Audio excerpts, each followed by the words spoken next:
porque vamos para a entrevista já anunciada para você que está ligado aqui conosco no Novo Dia, desde as primeiras horas desta quarta-feira. O Ministério Público de São Paulo deflagrou uma ação contra 2 empresas de ônibus da capital paulista, apontadas como intermediárias para a lavagem de dinheiro do crime organizado, do PCC. Vamos falar mais sobre essa operação, sobre o andamento das investigações com o Lincoln Gaquia, ele que é o promotor responsável por essa ação. Promotor Lincoln Gaquia, prazer lhe receber aqui no Novo Dia. Bem-vindo, bom dia. Bom dia, o prazer é meu. Bem, temos também nessa conversa Pedro Duran e o Theo Cury. Pedro Duran, que conseguiu esse espaço aí na sua agenda, que eu imagino que está agitada, né, promotor? Bem, vamos começar então falando um pouquinho sobre essa operação em si, que é resultado de um trabalho de anos de investigação que revelou, em suas palavras, uma nova face do crime organizado. E aí eu lhe pergunto, como se deram essas investigações? Como foi possível descobrir esse esquema? Olha, já havia indícios aí da participação de organização criminosa em algumas empresas de ônibus na região metropolitana de São Paulo. E nós deflagramos em 2020, também sob minha coordenação, aqui na capital, uma operação que nós denominamos de Operação Sharks. Essa operação, ela, na época, comprovou que o PCC havia mandado 1,2 bilhão de reais para o Paraguai entre 2019 e 2020. E no curso daquela investigação surgiram outras informações relativas a integrantes, né, que eram investigados naquele caso, e que no desdobramento dessas investigações nós chegamos aí nas empresas de ônibus, na Apbus e na TW, né, porque alguns desses integrantes tinham direta ou indiretamente participação no controle acionário dessas empresas. Pedro? Olá, promotor, bom dia. Obrigado pela conversa com a gente. Enquanto eu faço a pergunta, vou pedir só a gentileza se o senhor conseguir botar o microfone do teu fone um pouquinho mais perto, para a tua voz ficar mais clara para a gente aqui. Aí a gente consegue ter mais clareza na tua comunicação.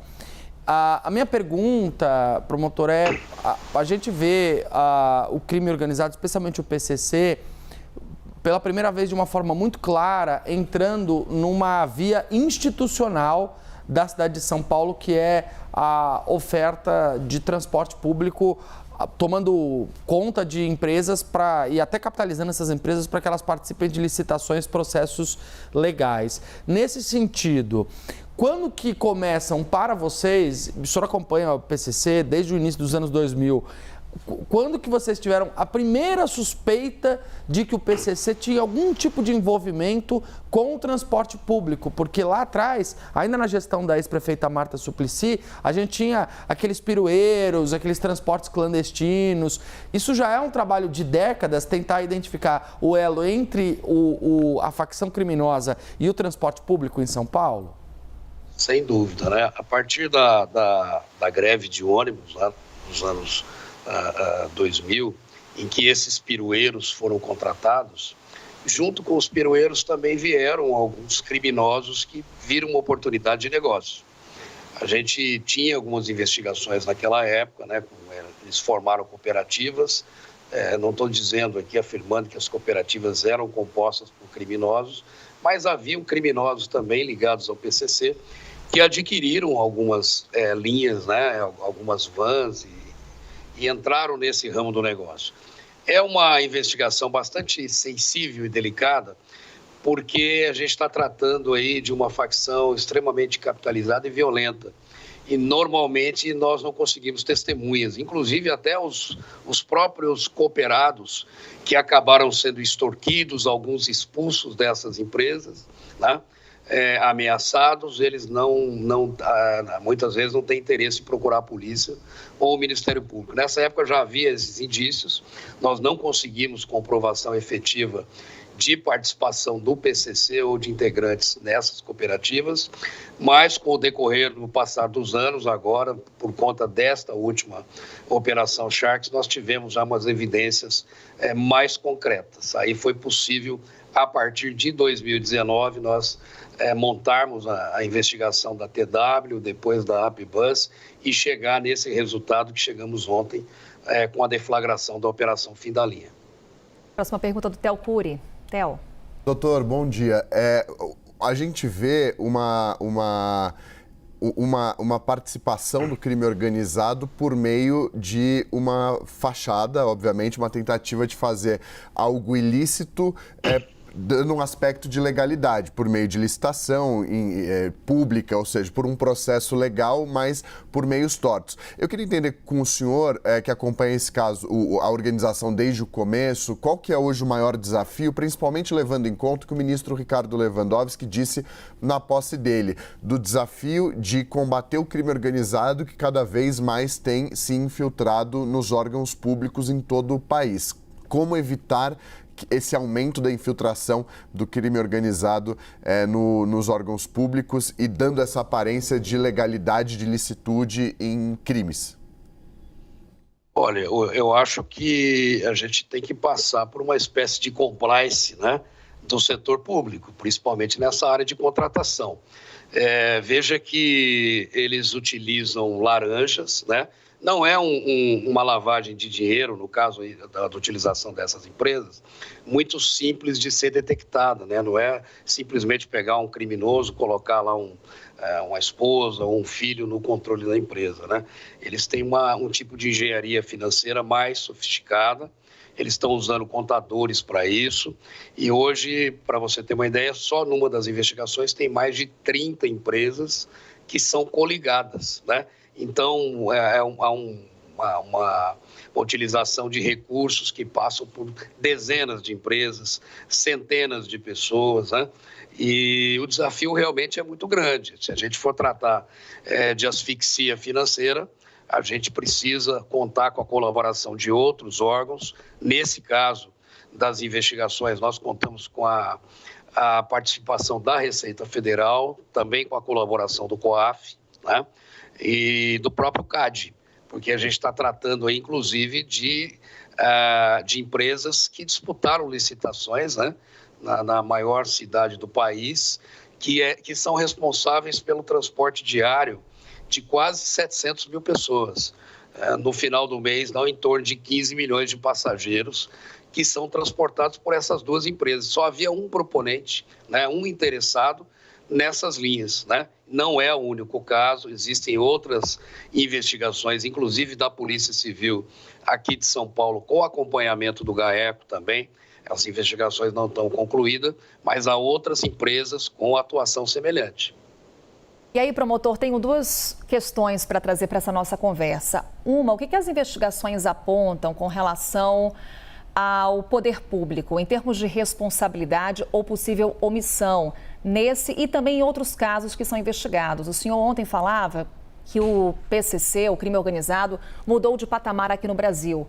O senhor fala hoje numa operação similar à das máfias, inclusive com infiltração em outros serviços essenciais, como coleta de lixo, por exemplo. O que também podemos antecipar sobre essas investigações? Bom, realmente o PCC, ele infelizmente cresceu muito nesses últimos 30 anos, e de uma pequena facção que começou no interior de Presídio em São Paulo, em Taubaté, hoje é uma das maiores organizações criminosas do mundo, né? Com mais de 40 mil integrantes e com presença no país todo, na América do Sul e em vários países da Europa. Eu creio que nós precisamos mudar a maneira, né, de interação dos órgãos de persecução e de investigação, né? A gente precisa realmente atuar de maneira integrada. Veja que nesse caso aí, nós tínhamos uma parte da investigação, a Receita Federal foi importantíssima para nos ajudar, né, nessa questão do elo financeiro. E o próprio COAF também, né?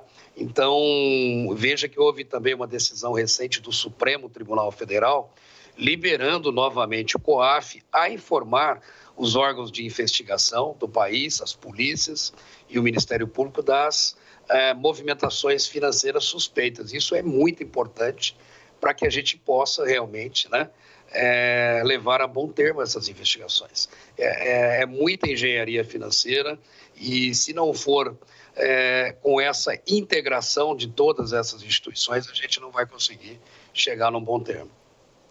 Pedro? Promotor, falando dos próximos passos, essa investigação pode chegar em cidades do interior de São Paulo que têm um esquema semelhantes a esse e mais? Pode atingir políticos? Tem políticos na mira do Ministério Público que possam estar envolvidos com esses criminosos? Olha, nessa investigação específica, né, da Appbus e da Transwolf, nós oferecemos denúncia ontem ainda, no começo da noite. Já foram oferecidas 2 denúncias.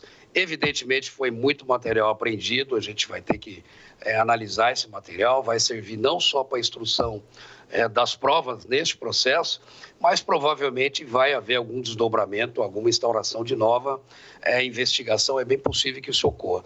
Com relação à participação de políticos ou mesmo de algum indício de participação de algum servidor público municipal, da própria prefeitura, nessa investigação não houve nenhuma informação nesse sentido. Nós não descartamos, evidentemente, né, que possa ter havido a licitação. Formalmente ela estava em ordem, mas a gente tem uma grande suspeita, na verdade, de que houve uma cartelização desse setor, porque não é admissível, a gente não pode esperar que tenha, justamente em linhas que são rentáveis, apenas um interessado, uma empresa interessada, né? Então, a gente tem 5, 6 ou 7 casos parecidos aí nessas concessões de linhas em São Paulo. Pode ser que chegue, mas nessas investigações nós não temos ainda nenhum suspeito de servidor público, por enquanto, né? E nem mesmo alguma questão de omissão da prefeitura. A questão realmente é que o crime organizado, ele tomou conta para si, né, dessas 2 empresas, da direção das empresas, e ele tomou para si uma parcela muito importante do transporte público, que é um serviço essencial. Aí, com o decreto ontem que a decisão judicial ela obrigou a prefeitura a tomar, que é a intervenção, então a prefeitura retoma a gestão dessas empresas das mãos desses criminosos. Cury. Doutor, qual que é o papel que o governo federal, por meio da Secretaria Nacional de Segurança Pública, pode ter para ajudar nesse trabalho multifocado, né, que o senhor menciona, como, por exemplo, Receita Federal, COAF, CAD, todo mundo trabalhando junto, que ao que me parece, o senhor tem dito muito isso, o ministro Ricardo Lewandowski também bate nessa tecla de atuar em conjunto em diferentes formas. De que maneira o secretário Sarrubo, se o senhor tem conversado com ele com relação a isso, de que forma atuar e atacar para resolver esse problema? Olha, a palavra mágica aí, na verdade, não tem segredo. Nós temos até que trabalhar como os criminosos. Os criminosos, eles se associam. Veja que o PCC está associado com a Andrangheta, com máfias dos Balcãs, né? Com máfias africanas, aqui com Farc na América do Sul, na Colômbia. E nós precisamos também nos integrar. As forças de segurança, os ministérios públicos, têm de agir de forma integrada, de forma coordenada. E essa coordenação é papel do governo federal.